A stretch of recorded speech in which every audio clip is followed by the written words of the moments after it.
ಸರ್ಕಾರಿ ನೌಕರಿ ಆತ್ಮಹತ್ಯೆಗೆ ಸಮ. ಅರ್ಥ ಆಗ್ಲಿಲ್ವಾ? ನಾನು ಅರ್ಥ ಮಾಡಿಸ್ತೇನೆ. ದಾವಣಗೆರೆಯ ಸಮೀಪದ ಒಂದು ಹಳ್ಳಿಯಲ್ಲಿ ಅಂಜಿನಪ್ಪ ಎಂಬ 26 ವರ್ಷದ ಯುವಕನೊಬ್ಬ ಕಳೆದ 5 ವರ್ಷಗಳಿಂದ ಸ್ಪರ್ಧಾತ್ಮಕ ಪರೀಕ್ಷೆಗಳಿಗಾಗಿ ಓದುತ್ತಿದ್ದ.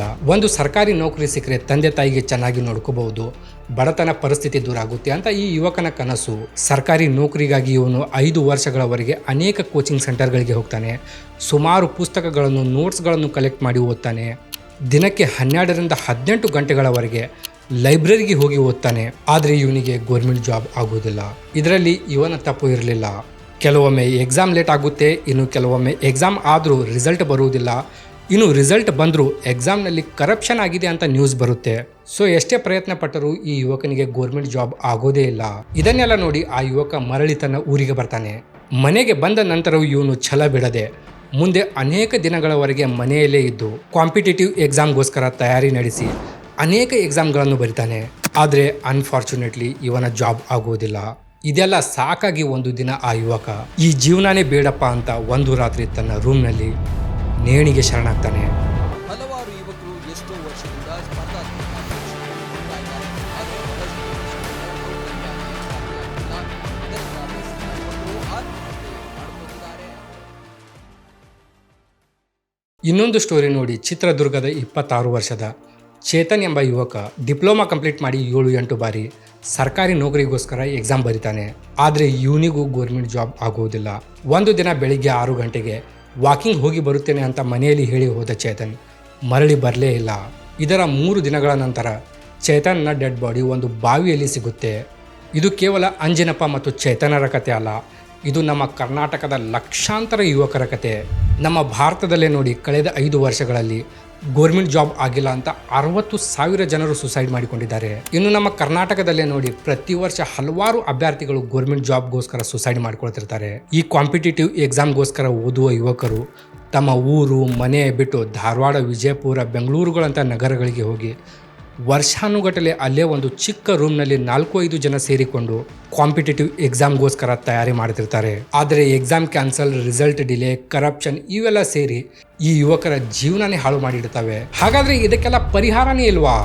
ನಮ್ಮ ರಾಜ್ಯದಲ್ಲಿ 2,80,000 ಹುದ್ದೆಗಳು ಖಾಲಿ ಇದ್ರು ಸರ್ಕಾರ ನೇಮಕಾತಿ ಯಾಕೆ ಮಾಡ್ತಿಲ್ಲ? ಧಾರವಾಡದಲ್ಲಿ ಇಷ್ಟೊಂದು ಪ್ರತಿಭಟನೆಗಳು ಆದರೂ ಕೂಡ ಸರ್ಕಾರ ಇವರಿಗೆ ಇಷ್ಟೊಂದು ಇಗ್ನೋರ್ ಯಾಕೆ ಮಾಡ್ತಿದೆ? ಬನ್ನಿ ಇದನ್ನು ಪ್ರಾರಂಭದಿಂದ ಪ್ರಾರಂಭಿಸೋಣ.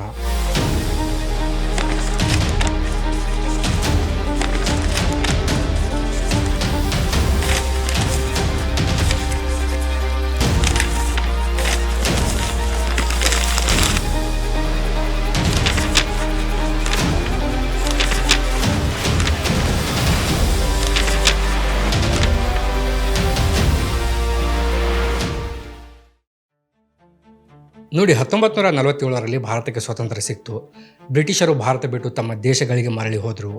ಈ ಕಡೆ ಭಾರತದಲ್ಲಿ ಹೊಸ ಸರ್ಕಾರಗಳು ರಚನೆಯಾದವು.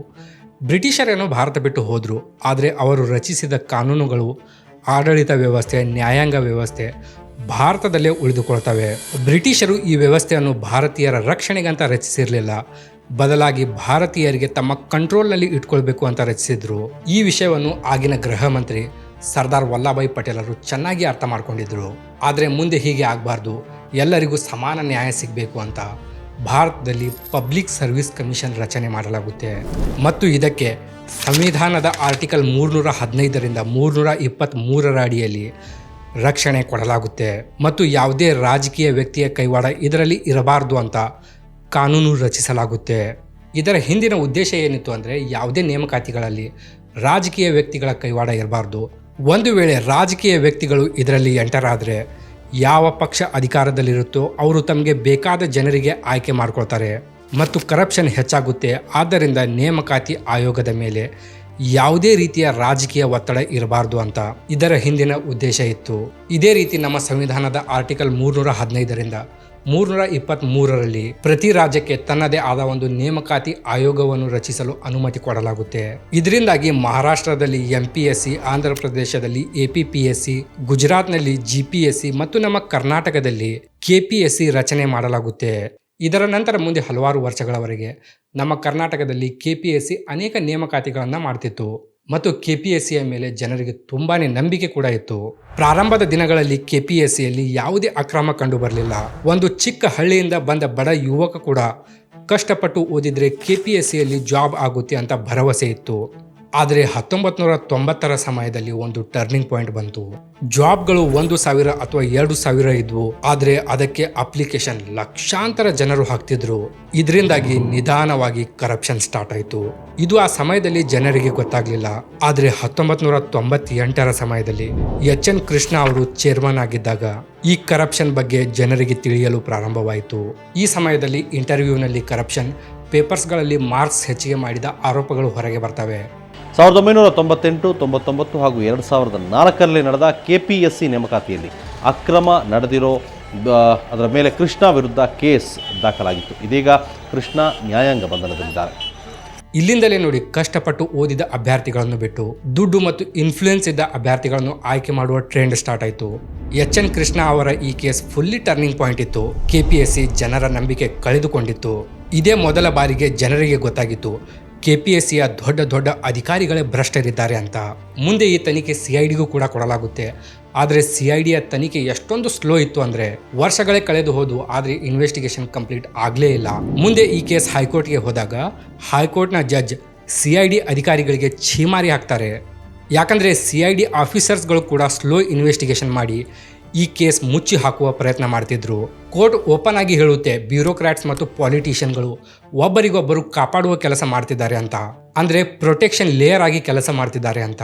ಇದೇ ರೀತಿ ಮುಂದೆ ಸಮಯ ಕಳೆದಂತೆ ಕರಪ್ಷನ್ ಹೆಚ್ಚಾಗ್ತಾನೆ ಹೋಯಿತು. ಕೇವಲ KPSCಯಲ್ಲಿ ಅಷ್ಟೇ ಅಲ್ಲದೆ KEA, KSPಗಳಂತ ನೇಮಕಾತಿ ಆಯೋಗಗಳಲ್ಲಿಯೂ ಕೂಡ ಸ್ಲೋಲಿ ಕರಪ್ಷನ್ ಹರಡ್ತಾ ಹೋಯಿತು. ಈ ಇಲಾಖೆಗಳಲ್ಲಿ ಕರಪ್ಷನ್ ಆಗ್ತಿದೆ ಅಂತ ಸರ್ಕಾರಕ್ಕೆ ಗೊತ್ತಿತ್ತು, ಪರೀಕ್ಷೆ ಬರೆಯುವ ಅಭ್ಯರ್ಥಿಗಳಿಗೆ ಗೊತ್ತಿತ್ತು, ನ್ಯಾಯಾಲಯಕ್ಕೆ ಗೊತ್ತಿತ್ತು. ಆದರೆ ಯಾರು ಯಾವುದೇ ಆಕ್ಷನ್ ತಗೊಳ್ಳಿಲ್ಲ. ಸರ್ಕಾರಗಳು ಬದಲಾಗ್ತಾ ಹೋದವು. ಕಾಂಗ್ರೆಸ್, BJP, JDSಗಳಂಥ ಪಕ್ಷಗಳು ಚುನಾವಣೆ ಗೆದ್ದು ಅಧಿಕಾರಕ್ಕೆ ಬಂದವು. ಆದರೆ ಈ ಕರಪ್ಷನ್ ನಿಲ್ಲಿಸೋಕೆ ಯಾರಿಂದಲೂ ಸಾಧ್ಯವಾಗಲಿಲ್ಲ. ಇನ್ನು ಮುಂದೆ 2013ರಲ್ಲಿ BJP ಸರ್ಕಾರ ಇದ್ದಾಗ ಮತ್ತೊಮ್ಮೆ ಪರೀಕ್ಷೆ ಅಕ್ರಮದ ಕರ್ಮಕಾಂಡ ಬಯಲಿಗೆ ಬಂತು. ಈ ಸಮಯದಲ್ಲಿ ಅಂತೂ ಇಡೀ ಸಿಸ್ಟಮ್ನಲ್ಲಿ ಕರಪ್ಷನ್ ತುಂಬಿ ಹೋಗಿತ್ತು. ಇದಷ್ಟೇ ಅಲ್ಲದೆ ಒಂದೊಂದು ಹುದ್ದೆಗೆ ಇಷ್ಟಿಷ್ಟು ಹಣ ಅಂತ ರೇಟ್ ಕೂಡ ಫಿಕ್ಸ್ ಮಾಡಿ ಇಟ್ಟಿದ್ರು. ತಹಶೀಲ್ದಾರ್ ಹುದ್ದೆಗೆ 70ರಿಂದ 80 ಲಕ್ಷ, KS ಗೆಜೆಟೆಡ್ ಆಫೀಸರ್ ಹುದ್ದೆಗೆ 1 ಕೋಟಿ, SDA ಹುದ್ದೆಗೆ 15 ಲಕ್ಷ, FDA ಹುದ್ದೆಗೆ 25ರಿಂದ 30 ಲಕ್ಷ. ಈ ರೀತಿ ಎಲ್ಲ ಹುದ್ದೆಗಳಿಗೆ ರೇಟ್ ಫಿಕ್ಸ್ ಮಾಡಿ ಇಟ್ಟಿದ್ರು. ಎಕ್ಸಾಮ್ ಕೇವಲ ಜನರಿಗೆ ತೋರಿಸೋಕೆ ಮಾಡ್ತಿದ್ರು ಅಷ್ಟೇ. ಫೈನಲ್ ಸೆಲೆಕ್ಷನ್ ಲಿಸ್ಟ್ ಮೊದಲೇ ಡಿಸೈಡ್ ಆಗಿರುತ್ತಿತ್ತು. ಇದೆಲ್ಲ ಹಲವಾರು ವರ್ಷಗಳಿಂದ ಕಷ್ಟಪಟ್ಟು ಓದಿ ಎಕ್ಸಾಮ್ ಬರೀತಿರುವ ಯುವಕರಿಗೆ ಗೊತ್ತಾದಾಗ ಅವರು ದಂಗೆಗಳನ್ನು ಹೇಳ್ತಾರೆ. ಅನೇಕ ಕಡೆಗಳಲ್ಲಿ ಹೋರಾಟಗಳಾಗ್ತವೆ. ಆದರೆ ಸರ್ಕಾರದ ಕಡೆಯಿಂದ ಅದೇ ಸೇಮ್ ಡೈಲಾಗ್, ತನಿಖೆ ಮಾಡ್ತೇವೆ, ತಪ್ಪಿಸ್ತರಿಗೆ ಶಿಕ್ಷೆ ಆಗುತ್ತೆ ಅಂತ. ಆದ್ರೆ ಇಲ್ಲಿ ಪ್ರಶ್ನೆ ಏನಂದ್ರೆ, ಸರ್ಕಾರದ ಸಪೋರ್ಟ್ ಇಲ್ಲದೆ ನಮ್ಮ CM DCMಗಳಿಗೆ ಗೊತ್ತಾಗದ ಹಾಗೆ ಇಷ್ಟೊಂದು ದೊಡ್ಡ ಸ್ಕ್ಯಾಮ್ ಹೇಗೆ ನಡೆಯುತ್ತೆ? ಇವರ ಕೈವಾಡ ಇದರಲ್ಲಿ ಇರದೆ ಯಾವುದೇ ಕೆಲಸ ಆಗಲ್ಲ. ಆದ್ರೆ ಈ ಪಾಲಿಟಿಷಿಯನ್ಗಳಿಗೂ ಟೈಮ್ ಟು ಟೈಮ್ ಕಟ್ ಸಿಗ್ತಿರುತ್ತೆ. ಅದಕ್ಕೆ ಇದರ ಬಗ್ಗೆ ಅವರು ಹೆಚ್ಚಿಗೆ ತಲೆ ಕೆಡಿಸ್ಕೊಳ್ಳಲ್ಲ. Government itself has been involved. Government is involved. Without the government protection, such a large scale of misoperation and scandal can't take place. ಇನ್ನು ಈ ಹುದ್ದೆಗಳನ್ನು ಮಾರಾಟ ಮಾಡುವ ಮಿಡಲ್ ಮ್ಯಾನ್ಗಳು ಅಂದ್ರೆ ದಲ್ಲಾಳಿಗಳು ನಿಮ್ಮ ಹತ್ರ ದುಡ್ಡು ಇದ್ರೆ ನಿಮಗೆ ಯಾವ ಬೇಕಾದ ಹುದ್ದೆ ಕೊಡಿಸ್ತೀನಿ ಅಂತ ಹೇಳ್ತಿರ್ತಾರೆ. ಅನೇಕ ಮಿಡಲ್ ಮ್ಯಾನ್ಗಳ ಕಾಲ್ ರೆಕಾರ್ಡಿಂಗ್ಗಳು ವೈರಲ್ ಆಗ್ತವೆ. ದುಡ್ಡು ಬೇಡಿದ ಅನೇಕ ವಾಟ್ಸಪ್ ಸ್ಕ್ರೀನ್ಶಾಟ್ಗಳು ವೈರಲ್ ಆಗ್ತವೆ. ಆದರೆ ಸರ್ಕಾರದ ಕಡೆಯಿಂದ ಯಾವುದೇ ಆಕ್ಷನ್ ಆಗುವುದಿಲ್ಲ. ಈ ಮಿಡಲ್ ಮ್ಯಾನ್ಗಳು ಸಿಕ್ಕಾಕಿಕೊಂಡಾಗ ಕೆಲವು ದಿನಗಳವರೆಗೆ ಅವರಿಗೆ ಅರೆಸ್ಟ್ ಮಾಡಿ ಜೈಲಿನಲ್ಲಿ ಇಡ್ತಾರೆ. ಆದರೆ ಜನರು ಇದನ್ನೆಲ್ಲ ಮರೆತಾಗ ಮತ್ತೆ ಅವರಿಗೆ ಬೇಲ್ ಕೊಟ್ಟು ಹೊರಗೆ ತರ್ತಾರೆ. ಇನ್ನು ಇಲ್ಲಿ ಗೊತ್ತಾಗಿರುವ ಒಂದು ಇಂಪಾರ್ಟೆಂಟ್ ವಿಷಯ ಏನಂದ್ರೆ, 2012ರಿಂದ 2021ರ ನಡುವೆ ನಡೆದ ಪರೀಕ್ಷೆಗಳಲ್ಲಿ ಒಬ್ಬ ವ್ಯಕ್ತಿಯ ಕೈವಾಡ ಇರಲಿಲ್ಲ. ಇದರಲ್ಲಿ ದೊಡ್ಡ ದೊಡ್ಡ ಆಫೀಸರ್ಸ್ಗಳು, ಪಾಲಿಟಿಷಿಯನ್ಗಳಿಂದ ಹಿಡಿದು ಒಬ್ಬ ಕಾನ್ಸ್ಟೇಬಲ್ ವರೆಗೆ ಎಲ್ಲರಿಗೂ ಲಂಚ ಹೋಗಿತ್ತು. ಇನ್ನು ಅತಿ ದೊಡ್ಡ ಸ್ಕ್ಯಾಮ್ ಹೊರಗೆ ಬಂದಿದ್ದು 2021ರ PSI ಎಕ್ಸಾಮ್ನಲ್ಲಿ. 2021ರಲ್ಲಿ 545 PSI ಹುದ್ದೆಗಳಿಗಾಗಿ ಎಕ್ಸಾಮ್ ನಡೆಸಲಾಗಿತ್ತು. ಇದರಲ್ಲಿ ಕೆಲವು ಅಭ್ಯರ್ಥಿಗಳು 40ರಿಂದ 50 ಲಕ್ಷದವರೆಗೆ ಲಂಚ ಕೊಟ್ಟು ಮೊದಲೇ ತಮ್ಮ ಹುದ್ದೆಗಳನ್ನು ಫಿಕ್ಸ್ ಮಾಡಿಕೊಂಡಿದ್ರು. ಇನ್ನು ಈ ಸ್ಕ್ಯಾಮ್ ಹೇಗೆ ಆಗಿತ್ತು ನೋಡಿ. ಈ ಲಂಚ ಕೊಟ್ಟ ಕ್ಯಾಂಡಿಡೇಟ್ಸ್ಗಳು ಎಕ್ಸಾಮ್ ಅಟೆಂಡ್ ಮಾಡಿ ತಮ್ಮ OMRಗಳನ್ನು ಖಾಲಿ ಬಿಟ್ಟು ಬರ್ತಿದ್ರು. ನಂತರ ಎಕ್ಸಾಮ್ ಕಂಪ್ಲೀಟ್ ಆದಮೇಲೆ ಆ OMR ಶೀಟ್ಗಳನ್ನು ಸ್ಟ್ರಾಂಗ್ ರೂಮ್ನಲ್ಲಿ ತಂದು ಇಡಲಾಗುತ್ತೆ. ಈ ಸ್ಟ್ರಾಂಗ್ ರೂಮ್ಗೆ ಸೇಫ್ ಪ್ಲೇಸ್ ಅಂತ ಕರೀತಾರೆ. ಯಾಕಂದ್ರೆ ಇಲ್ಲಿ 24x7 CCTVಗಳಿರ್ತವೆ ಮತ್ತು ತುಂಬಾನೇ ಟೈಟ್ ಸೆಕ್ಯೂರಿಟಿ ಇರುತ್ತೆ. ಮತ್ತು ಎಲ್ಲಾ ಎಕ್ಸಾಮ್ಗಳ ಆನ್ಸರ್ ಶೀಟ್ ಇದೇ ಸ್ಟ್ರಾಂಗ್ ರೂಮ್ನಲ್ಲಿ ಇಡ್ತಾರೆ. ಆದರೆ ಈ PSI ಎಕ್ಸಾಮ್ನಲ್ಲಿ ದುಡ್ಡು ಕೊಟ್ಟು ತಮ್ಮ ಸೀಟ್ಗಳನ್ನು ಬುಕ್ ಮಾಡಿಕೊಂಡ ಕ್ಯಾಂಡಿಡೇಟ್ಗಳ OMR ಶೀಟ್ಗಳನ್ನು ಇದೇ ಸ್ಟ್ರಾಂಗ್ ರೂಮ್ನಲ್ಲಿ ಫಿಲ್ ಮಾಡಲಾಗಿತ್ತು. ಇವರೇನ್ ಮಾಡಿದ್ರು ಅಂದ್ರೆ CCTVಗಳನ್ನು ಆಫ್ ಮಾಡಿ ಕೆಲವು ಕಾನ್ಸ್ಟೇಬಲ್ಗಳ ಸಹಾಯದಿಂದ ಈ OMR ಶೀಟ್ಗಳನ್ನು ಫಿಲ್ ಮಾಡಿದ್ರು. ಇನ್ನು ಇಷ್ಟೊಂದು ಟೈಟ್ ಸೆಕ್ಯೂರಿಟಿ ಇದ್ರೂ ಕೂಡ ಈ ರೀತಿಯ ಹಗರಣ ನಡೀತಿದೆ ಅಂದ್ರೆ ಇದೆಲ್ಲ ಹೈಯರ್ ಆಫೀಸರ್ಸ್ಗಳ ಸಪೋರ್ಟ್ ಇಲ್ಲದೆ ಮಾಡೋಕ್ಕಾಗಲ್ಲ. ಸೊ ಇದಕ್ಕೆಲ್ಲ ಯಾರು ಸಪೋರ್ಟ್ ಮಾಡ್ತಿದ್ದಾರೆ ಅಂತ ತನಿಖೆ ನಡೆಸಿದಾಗ ಈ PSI ನೇಮಕಾತಿಯ ಇನ್ಚಾರ್ಜ್ ADGP ಅಮೃತ್ ಪಾಲ್ 1.5 ಕೋಟಿ ಲಂಚ ಪಡೆದು ಇದಕ್ಕೆಲ್ಲ ತಾವೇ ಖುದ್ದಾಗಿ ಸಹಾಯ ಮಾಡಿದ್ರು ಅಂತ ಆರೋಪಗಳು ಕೇಳಿ ಬರ್ತವೆ.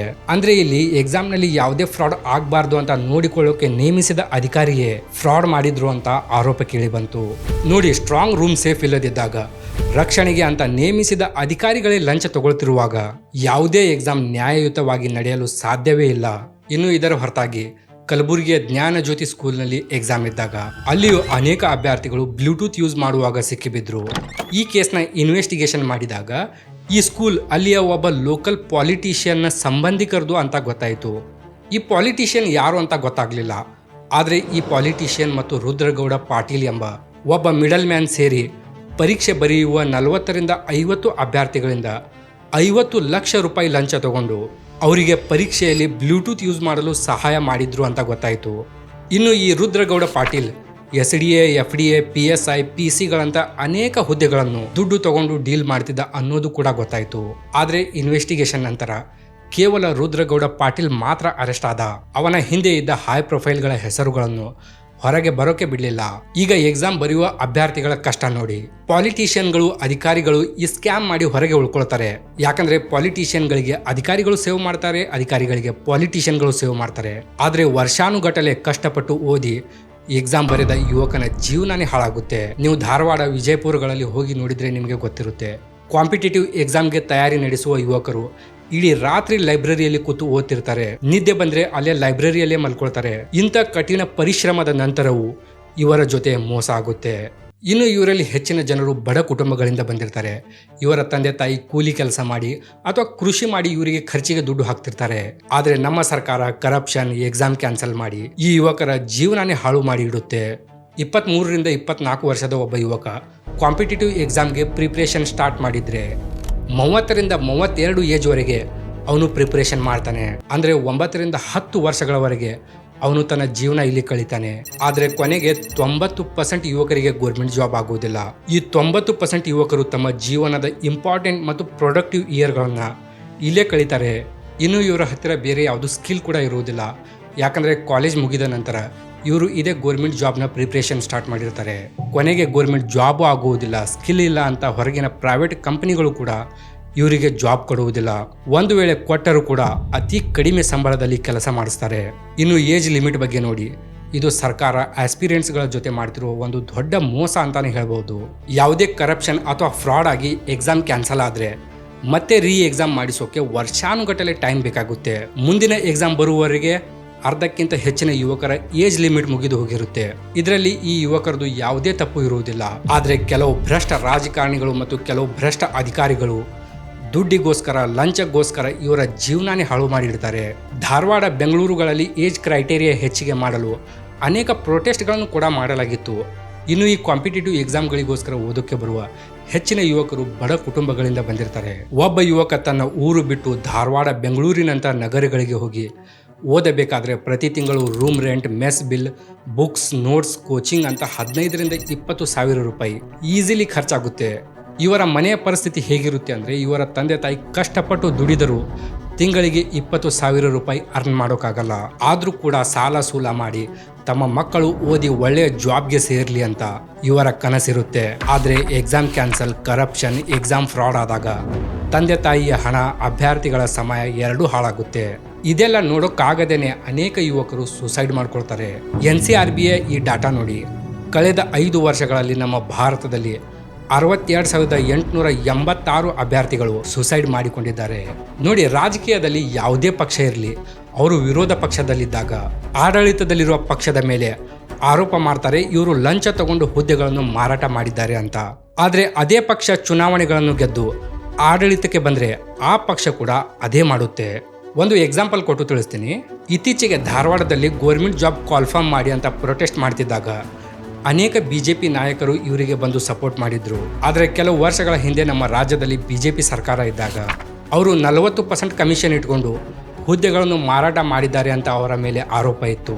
ಇನ್ನು ಈಗ ಆಡಳಿತದಲ್ಲಿರುವ ಕಾಂಗ್ರೆಸ್ ಪಕ್ಷ ಕೆಲವು ವರ್ಷಗಳ ಹಿಂದೆ ವಿರೋಧ ಪಕ್ಷದಲ್ಲಿದ್ದಾಗ ನಮ್ಮ ಸರ್ಕಾರ ಬಂದರೆ ಖಾಲಿ ಇರುವ ಸರ್ಕಾರಿ ಹುದ್ದೆಗಳನ್ನು ತುಂಬಿಕೊಳ್ತೇವೆ ಅಂತ ಹೇಳ್ತಾ ತಿರುಗ್ತಿದ್ರು. ಅಷ್ಟೇ ಅಲ್ಲದೆ ಕರಪ್ಷನ್ ಆಗೋಕ್ಕೆ ಬಿಡೋದಿಲ್ಲ ಅಂತ ಕೂಡ ಹೇಳ್ತಿದ್ರು. And we should give a corruption-free government. ಆದರೆ ಕಾಂಗ್ರೆಸ್ ಪಕ್ಷ ಚುನಾವಣೆ ಗೆದ್ದು 2-3 ವರ್ಷ ಆಯಿತು. ಇನ್ನೂವರೆಗೆ ಖಾಲಿ ಇರುವ ಅರ್ಧ ಹುದ್ದೆಗಳನ್ನು ಕೂಡ ತುಂಬಿಕೊಂಡಿಲ್ಲ. ಇಂದಿಗೂ ಕೂಡ ಕರ್ನಾಟಕದಲ್ಲಿ 2,80,000 ಹುದ್ದೆಗಳು ಖಾಲಿ ಇದ್ದಾವೆ. ಇದರ ಅರ್ಥ ಏನಂದ್ರೆ ಎಲ್ಲಾ ಪಕ್ಷಗಳು ಸೇರಿ ನಿಮಗೆ ಮೂರ್ಖರನ್ನಾಗಿ ಮಾಡ್ತಿದ್ದಾವೆ. ನೀವು ಸ್ವಲ್ಪ ಥಿಂಕ್ ಮಾಡಿ ನೋಡಿದ್ರೆ ನಿಮಗೆ ಗೊತ್ತಾಗುತ್ತೆ. ಈ ಕರಪ್ಷನ್ ಅಚಾನಕ್ಕಾಗಿ ಆಗಲ್ಲ. ಇವುಗಳನ್ನು ಮಂತ್ರಿಗಳಿಂದ ಹಿಡಿದು ಅಧಿಕಾರಿಗಳವರೆಗೆ ಎಲ್ಲರೂ ಸೇರಿಕೊಂಡು ಸಿಸ್ಟಮೆಟಿಕ್ಲಿ ಈ ಕರಪ್ಷನ್ ಮಾಡ್ತಿರ್ತಾರೆ. ಈಗ ಸಮಾಜದ ಮೇಲೆ ಇದರ ಪರಿಣಾಮ ಏನಾಗುತ್ತೆ ನೋಡಿ. ಒಬ್ಬ ಯುವಕ 1 ಕೋಟಿ ಲಂಚ ಕೊಟ್ಟು ಒಂದು ಹುದ್ದೆ ಪಡೆದುಕೊಂಡ ಅನ್ಕೊಳ್ಳಿ. ಆ 1 ಕೋಟಿಯನ್ನ ಅವನು ಇನ್ವೆಸ್ಟ್ಮೆಂಟ್ ತರ ನೋಡ್ತಾನೆ. ಮುಂದೆ ಅಧಿಕಾರಿಯಾದಾಗ ಅದೇ 1 ಕೋಟಿ ರೂಪಾಯಿ ರಿಕವರಿ ಮಾಡ್ಕೊಳ್ಳೋಕೆ ಅವನು ಸಾಮಾನ್ಯ ಜನರಿಂದ ಲಂಚ ತಗೊಳ್ತಾನೆ. ಈ ರೀತಿ ನಮ್ಮ ರಕ್ಷಣೆಗೆ ಅಂತ ಇರುವ ಇಡೀ ಸಿಸ್ಟಮ್ ಕರಪ್ಟ್ ಆಗಿ ಹೋಗುತ್ತೆ ಅನ್ನೋದಕ್ಕಿಂತ ಕರಪ್ಟ್ ಆಗಿ ಹೋಗಿದೆ ಅನ್ನೋದು ಸರಿ ಇರುತ್ತೆ. ಯಾಕಂದ್ರೆ ಈಗ ನೀವು ನೋಡಬಹುದು, ಯಾವುದೇ ಒಂದು ಚಿಕ್ಕ ಕೆಲಸ ಆಗ್ಬೇಕಂದ್ರೂ ಲಂಚ ಕೊಡಬೇಕಾಗುತ್ತೆ. ಕೊನೆಗೆ ಹೇಳುವುದೇನೆಂದ್ರೆ ಈ ಕರಪ್ಷನ್ ನಲ್ಲಿ ಕೇವಲ ಅಧಿಕಾರಿಗಳು, ಪಾಲಿಟಿಷಿಯನ್ಗಳು ಅಷ್ಟೇ ಭಾಗಿಯಾಗಿಲ್ಲ, ಇದರಲ್ಲಿ ಜನರು ಕೂಡ ಭಾಗಿಯಾಗಿದ್ದಾರೆ. ಇತ್ತೀಚೆಗೆ ರೈತರು ತಮ್ಮ ಕೃಷಿ ಭೂಮಿಗಳನ್ನು ಮಾರಿ ತಮ್ಮ ಮಕ್ಕಳಿಗೆ ಗೌರ್ಮೆಂಟ್ ಜಾಬ್ ಆಗಬೇಕು ಅಂತ ಲಂಚ ಕೊಟ್ಟ ಎಷ್ಟೋ ಉದಾಹರಣೆಗಳನ್ನು ನಾನು ಸ್ವತಃ ಕೇಳಿದ್ದೀನಿ. ಅಷ್ಟೇ ಅಲ್ಲದೆ ಈ PSI ಕರಪ್ಷನ್ ಆದಾಗ ಎಷ್ಟೋ ಅಭ್ಯರ್ಥಿಗಳು ಜೈಲು ಪಾಲಾಗಿದ್ದಾರೆ. ಆದ್ದರಿಂದ ಈ ಲಂಚ ತಗೊಳ್ಳುವುದಾಗಲಿ ಅಥವಾ ಕೊಡುವುದಾಗಲಿ ಇದರಿಂದ ದೂರ ಇದ್ದಷ್ಟೇ ಒಳ್ಳೆಯದು. ಇನ್ನು ಗೌರ್ಮೆಂಟ್ ಜಾಬೇ ಕೊನೆ ಅಲ್ಲ, ಜೀವನದಲ್ಲಿ ಸಾಕಷ್ಟು ಆಪರ್ಚುನಿಟೀಸ್ಗಳು ಸಿಗ್ತವೆ. ಗೌರ್ಮೆಂಟ್ ಜಾಬ್ಗೆ ಪ್ರಯತ್ನ ಪಡುವುದು ತಪ್ಪಲ್ಲ, ಆದರೆ ಅದರ ಹಿಂದೆ ಇಡೀ ಜೀವನನೇ ಹಾಳು ಮಾಡುವುದು ದೊಡ್ಡ ತಪ್ಪು. ಸೊ ಇಲ್ಲಿಗೆ ಈ ವಿಡಿಯೋ ಕೊನೆಗೊಳ್ಳುತ್ತೆ. ಇತ್ತೀಚೆಗೆ ನಾನು ಉತ್ತರ ಕರ್ನಾಟಕದ ಬಗ್ಗೆ ಒಂದು ವಿಡಿಯೋ ಮಾಡಿದ್ದೆ, ಇಲ್ಲಿ ಕ್ಲಿಕ್ ಮಾಡಿ ಆ ವಿಡಿಯೋ ಕೂಡ ನೋಡ್ಬೋದು. ಧನ್ಯವಾದಗಳು. ಮತ್ತೆ ಸಿಗೋಣ. ನಾನು ನಿಮ್ಮ ಡಿಟೆಕ್ಟಿವ್ ಕನ್ನಡಿಗ. Sign of.